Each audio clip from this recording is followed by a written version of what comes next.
TV national में मैं हूं आपके साथ वर्षा शर्मा और रुक करेंगे मध्य प्रदेश की खबरों की ओर। जबलपुर में नवाचार पर केंद्रित कृषि मंथन कार्यक्रम का आयोजन किया गया। इस कार्यक्रम में कृषि क्षेत्र में नई तकनीकों, नवाचार और आधुनिक खेती को बढ़ावा देने पर विशेष चर्चा की गई।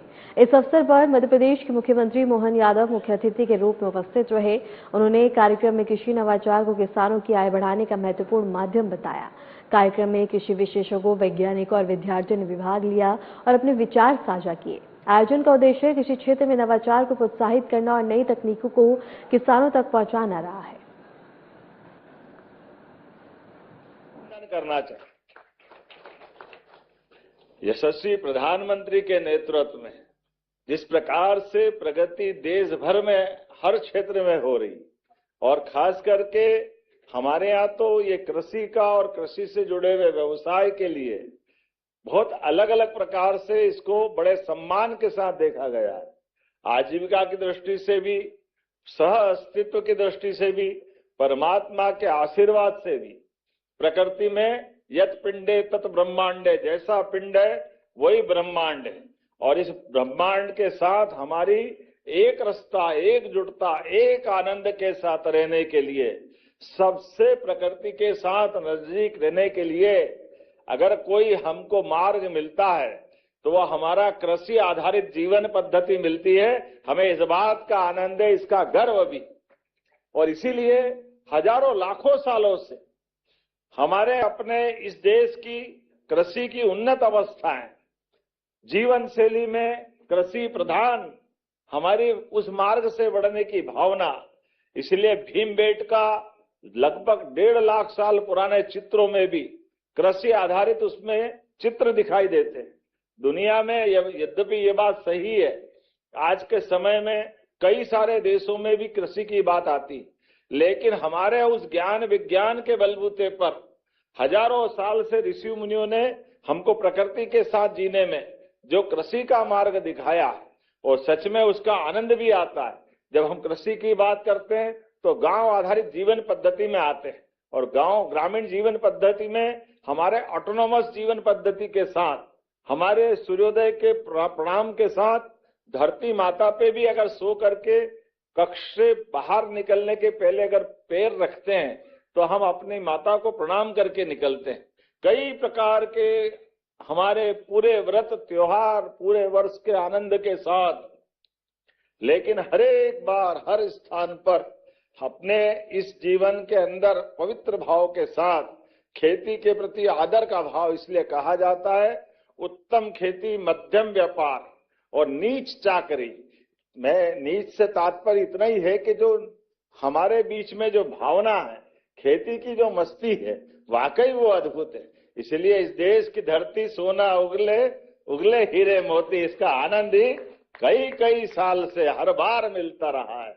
और वो दौर भी ऐसा था जब हमारे लिए भोजन की भी कमी पड़ रही थी और अमेरिका का लाल गेहूं ला करके उधर हम तो पैदा भी नहीं हुए होंगे, लेकिन 62 के समय से जब लाल बहादुर शास्त्री जी का जमाना आया था तब तक एहसास हुआ। और वो कठिन दौर के बाद आज आप सब वैज्ञानिकों के बलबूते पर, कृषि क्षेत्र में विविध प्रकार के अनुसंधानों के बलबूते पर धीरे धीरे करके हर क्षेत्र में नई प्रगति के नए सोपान की नई ऊंचाइयां हासिल करते जा रहे हैं और कितना अच्छा लगता है। यद्यपि ये बात सही कि हमारा समय गया, अब ये बहुत सरल बात है। स्वर्गीय भारत रत्न अटल बिहारी वाजपेयी जी को याद करना चाहूंगा। हमारे बीच में उन्होंने नदी जोड़ो अभियान की कल्पना की थी। 74 में नर्मदा वैली से सारा क्षेत्र सिंचाई और बाकी चीजों से समृद्ध हो सकता था, लेकिन बड़े दुर्भाग्य के साथ कहना पड़ेगा, राजनीतिक उठापटक और सोच की कमी के कारण से योजना तो बहुत अच्छी बनी थी, लेकिन मैं धन्यवाद देना चाहूंगा हमारे यशस्वी प्रधानमंत्री नरेंद्र मोदी जी के लिए।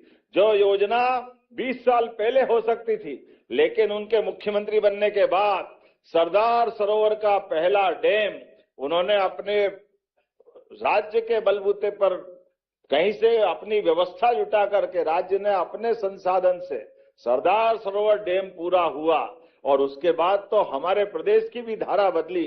आज नर्मदा वैली के सारे डैम बना करके मुझे इस बात का गर्व है, पूरे देश के अंदर खेती में सर्वाधिक तेज गति से बढ़ने वाले राज्य में मध्य प्रदेश का स्थान आया है। हमें इस बात का आनंद है। नदियों का तो मायका है, वो मां नर्मदा तो जीवन रेखा है। ऐसे में मां नर्मदा के जल राशि से अब आज मध्य प्रदेश भी सरसब्ज है, गुजरात में भी आनंद है, राजस्थान और आगे तक के बाकी राज्यों में भी हर कंठ की प्यास बुझाने के लिए, हर घर की व्यवस्था करने के लिए, खेती से लगाकर उद्योग की रचनाओं में देश ने अगर प्रगति के सोपान चढ़े तो बड़ा आधार नर्मदा जी के आशीर्वाद से मिला है। मैं आज आपके बीच में खेती किसानी के आधार पर विविध विभागों को जोड़ करके किसान कल्याण वर्ष की बात जब कर रहा हूं तो सच में मध्य प्रदेश के अंदर बड़ी संभावना है। यद्यपि हमने छलांग तो लंबी लगाई, लेकिन और संभावना भी है जिस पे काम करना है। हमारे मेहनतकश किसानों ने अपने सारे संसाधनों के बलबूते पर अब अपने मध्य प्रदेश को दलहन में नंबर 1 का स्थान दिलवाया। ये हमारे लिए सौभाग्य की बात है। दलहन में, तिलहन में, अन्न में, हर क्षेत्र में आगे बढ़ रहे हैं। अब मध्य प्रदेश के किसान एक फसल, 2 फसल, तीसरी फसल की तरफ भी बढ़ रहे हैं और नए नए रिकॉर्ड बना रहे हैं। लेकिन चूंकि मैं कृषि विश्वविद्यालय में बोल रहा हूं, इसलिए आज आपकी भूमिका भी बड़ी है। अब हमारे पास परंपरागत बीजों के बजाय जो उन्नत किस्म के बीज हैं, उसमें भी हमको आपकी मदद चाहिए। और सच में बहुत सारा चमत्कार हो रहा है। हमारी कई गुना उत्पादन क्षमता भी बढ़ने के लिए अब अपने पास में आज मैं स्टॉल देख रहा था, एक से बढ़कर एक, और सारे स्टार्टअप भी अलग अलग कमाल कर रहे हैं और इसी की आवश्यकता भी है। हम अपने संसाधनों का बेहतर से बेहतर उपयोग करें और किसानों की आय बढ़ाने के लिए अब पशुपालन से भी और अन्य प्रकार के खेती आधारित सभी विभागों को जोड़कर समेकित रूप से हम काम कर रहे हैं और आधुनिक यंत्रों के माध्यम से भी यंत्र में भी कोई कमी नहीं आए।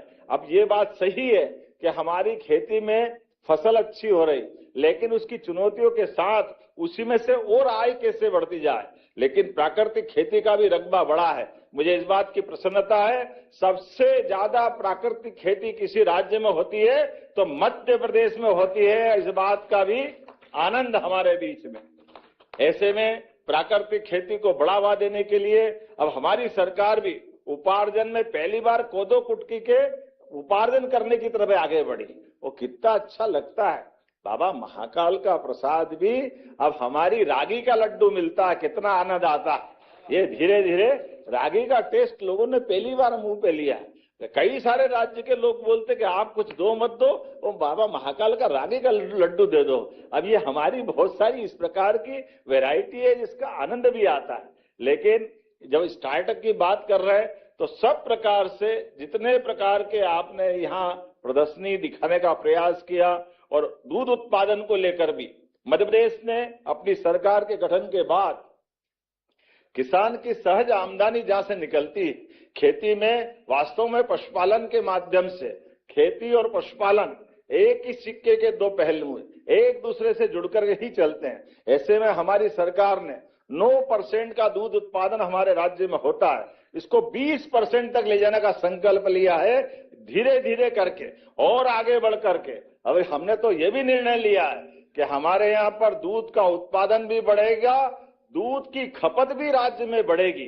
इसलिए कक्षा 1 से लेकर 8वीं तक बच्चों को निःशुल्क सरकारी स्कूलों में दूध पिलाने का भी संकल्प हमारे सरकार के माध्यम से लिया है।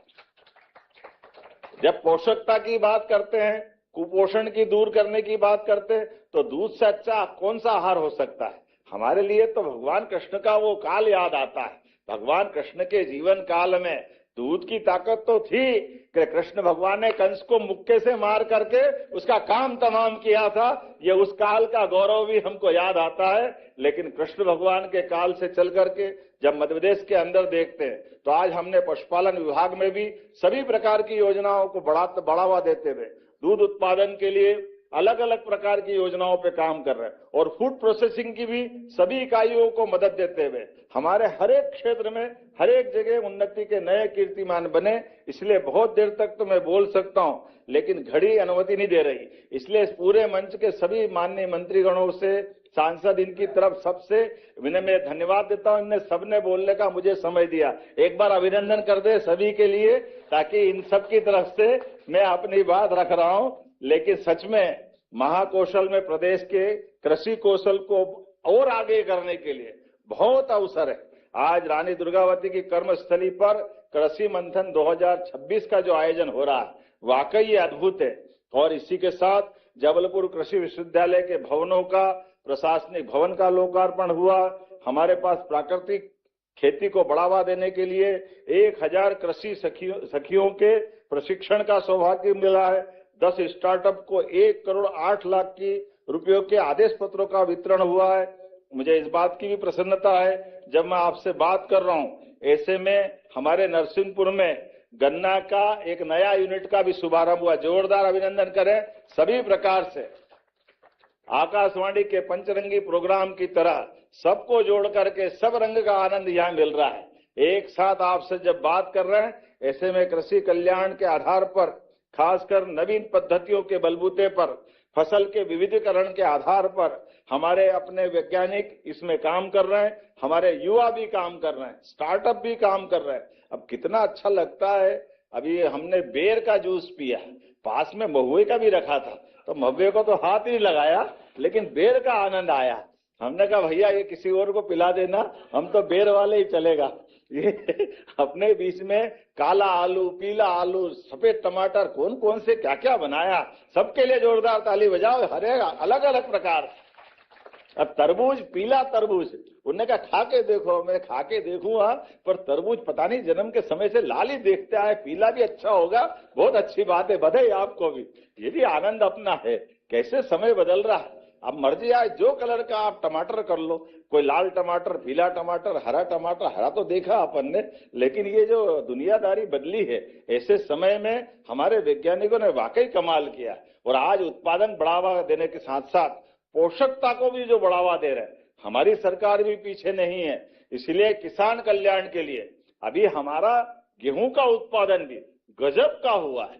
पूरे देश में सबसे ज्यादा गेहूं उत्पादन हो रहा है, तो उसमें से मध्य प्रदेश भी एक है। जोरदार अभिनंदन करें हमारे अपने राज्य के किसानों के लिए। इसलिए किसानों के लिए भी हमारी सरकार ने कल से उपार्जन प्रारंभ किया है। 2625 का भाव देकर के हमने 2700 तक पहुंचाने का संकल्प लिया है। लगातार हर तरह की फसल को प्रोत्साहन देने के लिए नई नई नीतियों के बलबूते पर अब भावांतर योजना लगाकर भी हमारे किसानों के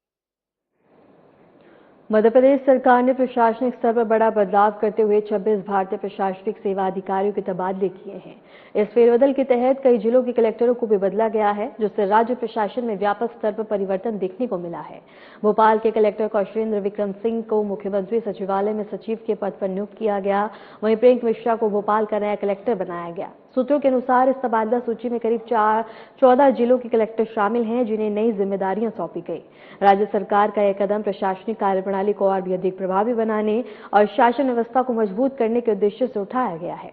मुख्यमंत्री मोहन यादव के नेतृत्व में यह बड़ा प्रशासनिक फेरबदल माना जा रहा है।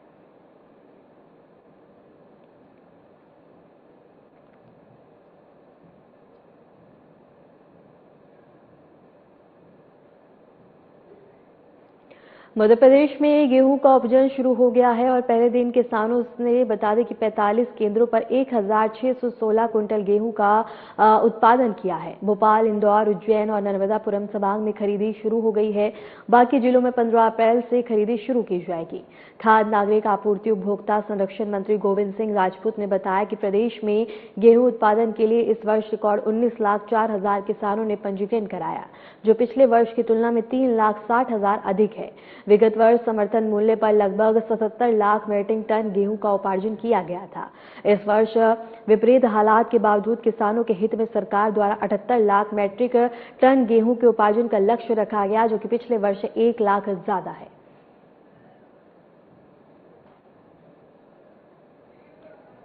और इसके साथ ही बता दें कि अब उत्पादन शुरू हो चुका है। 15 अप्रैल से बाकी जिलों में भी शुरुआत की जाएगी।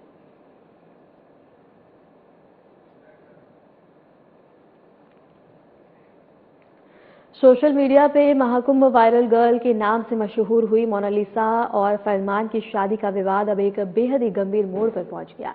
जिस उम्र को लेकर अब तक कयास लगाए जा रहे थे, उसका सच अब सामने आ चुका है। बता दें कि राष्ट्रीय अनुसूचित जनजाति आयोग की जांच में ये पुख्ता हो गया है कि मोनालिसा ने जब फरमान से निकाह किया था, तब वह बालिग नहीं बल्कि नाबालिग थी, यानी उन्होंने बाल विवाह किया था। मोनालिसा की उम्र को लेकर 17 मार्च को एक औपचारिक शिकायत दर्ज कराई गई थी। इसके बाद बता दें कि जांच दल ने मध्य प्रदेश के महेश्वर से लेकर केरल तक के दस्तावेजों की बारीकी से पड़ताल शुरू की।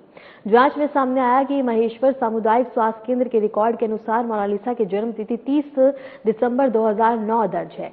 इस हिसाब से जब 11 मार्च 2026 को मोनालिसा ने फरमान खान के साथ शादी की है, तब उनकी उम्र महज 16 साल 2 महीने के करीब थी। चौंकाने वाली बात यह है कि शादी के लिए केरल में विवाह पंजीकरण यानी कि मैरिज रजिस्ट्रेशन करवाते समय जन्म की गलत तारीख पेश की गई थी।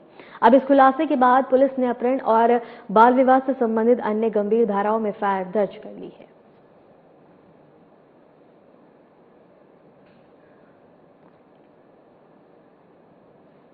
धार स्थित भोजशाला के धार्मिक स्वरूप को लेकर मध्य प्रदेश हाईकोर्ट की इंदौर खंडपीठ में लगातार चौथे दिन सुनवाई हुई। इस दौरान हिंदू फ्रंट फॉर जस्टिस की ओर से अधिवक्ता विष्णु शंकर जैन ने अपना पक्ष रखा और एएसआई सर्वे के आधार पर भोजशाला को सरस्वती मंदिर बताया। जैन ने कोर्ट को बताया कि वर्ष 1902 में भारतीय एएसआई द्वारा किए गए सर्वे में यह सिद्ध हो चुका है कि भोजशाला एक मंदिर है जहां संस्कृत की शिक्षा दी जाती थी। उन्होंने कहा कि राजस्व रिकॉर्ड में भी यह स्थान भोजशाला के रूप में ही दर्ज है।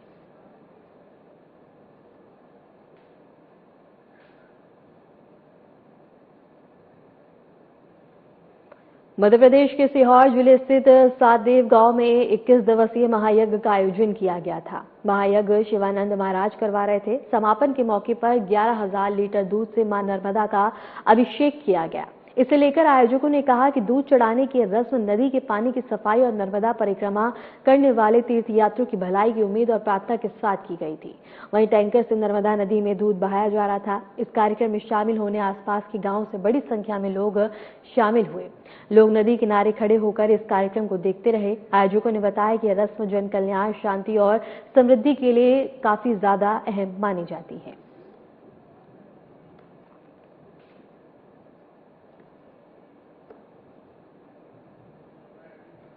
और सीहोर से ये खबर हम आपको बता रहे हैं, जहां बता दें कि 11,000 लीटर दूध चढ़ाया गया है यहाँ पे। और इसके साथ ही बता दें कि महायज्ञ का आयोजन किया गया था, जिसके बाद अभिषेक किया गया और यहाँ हजारों लोग मौजूद रहे।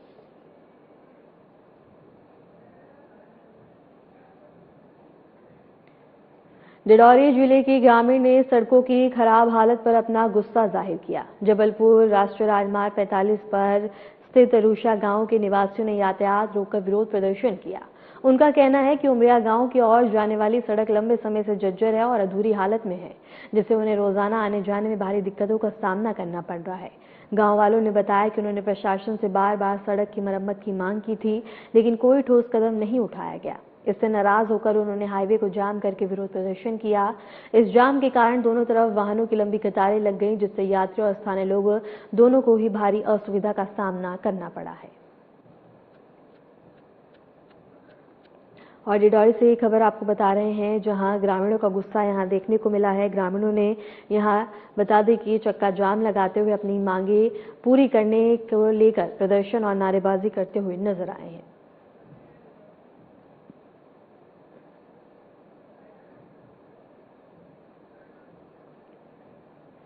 बड़नगर के गांव में उस समय अफरा तफरी मच गई जब एक 3 वर्षीय बच्चा बकरियां चराते समय बोरवेल में गिर गया। सूचना मिलते ही एसडीआरएफ, एनडीआरएफ और स्थानीय प्रशासन की टीम मौके पर पहुंची और तुरंत रेस्क्यू अभियान शुरू किया गया। पुलिस अधीक्षक ने जानकारी देते हुए बताया कि बचाव अभियान रात लगभग 9 बजे से लगातार जारी है। प्रशासन, एसडीआरएफ टीम और स्थानीय अधिकारियों द्वारा बच्चे को सुरक्षित निकालने के लिए हर संभव प्रयास किए जा रहे हैं। बताया जा रहा है कि 75 फीट की गहराई में फंसा हुआ है और सुरक्षित रेस्क्यू के लिए सुरंग खोदने का कार्य तेज गति से चल रहा है। घटनास्थल पर बच्चे के परिजन मौजूद हैं और लगातार बचाव कार्य पर नजर बनाए हुए हैं। प्रशासन स्थिति पर कड़ी नजर बनाए हुए है। और इसके साथ ही बता दें कि यहां बोरवेल में बच्चा फंस गया है, जिसके बाद सूचना मिलते ही एनडीआरएफ, एसडीआरएफ और प्रशासन दल मौके पर पहुंचा, जहां लगातार रेस्क्यू अभियान चलाया जा रहा है। और इसके साथ ही बता दें कि बच्चे को बाहर निकालने के प्रयास किए जा रहे हैं।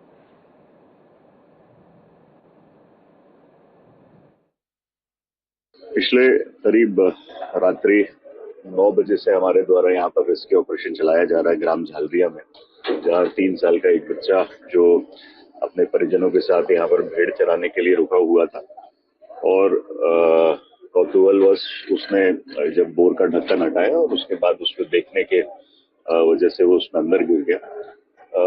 अभी जो हमारी एनडीआरएफ और एसडीआरएफ की टीम है जो भोपाल और हरदा और इंदौर से आई हुई है, तो उनके द्वारा करीब 75 फीट पर बच्चे को लोकेट किया गया है और अंदर कैमरा भी डाला गया है और उनके जो डिवाइसेस हैं वो भी डाले गए।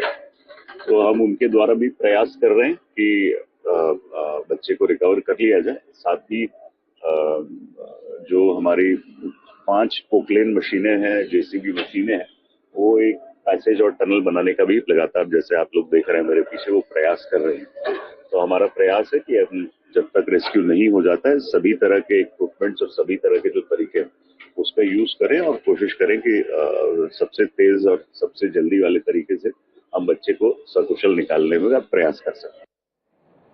महाकालेश्वर ज्योतिर्लिंग मंदिर में सुबह भक्तों ने भक्ति और आस्था के साथ भस्म आरती में भाग लिया। इस दौरान मंदिर परिसर हर हर महादेव के जयघोष से गूंज उठा। भस्म आरती के समय भगवान महाकाल का विशेष श्रृंगार किया गया और श्रद्धालुओं ने दर्शन कर आशीर्वाद प्राप्त किया। बड़ी संख्या में देश विदेश से आए भक्त इस दिव्य आरती के साक्षी बने। मंदिर प्रशासन द्वारा सुरक्षा व्यवस्था के विशेष इंतजाम किए गए ताकि श्रद्धालुओं को दर्शन आराम से मिल सके और भस्म आरती के साथ पूरा वातावरण आध्यात्मिक ऊर्जा से भर गया। और इसके साथ ही बता दें कि महाकालेश्वर में यहां भक्तों का तांता देखने को मिला है। सभी भक्तजनों ने बाबा महाकाल का आशीर्वाद प्राप्त किया है। बाबा महाकाल का भव्य स्वरूप यहां भक्तों को देखने को मिला है। और अगर बात करें प्रशासन की सुरक्षा की, तो यहां तमाम व्यवस्था की गई ताकि श्रद्धालुओं को दर्शन के दौरान कोई भी असुविधा न हो।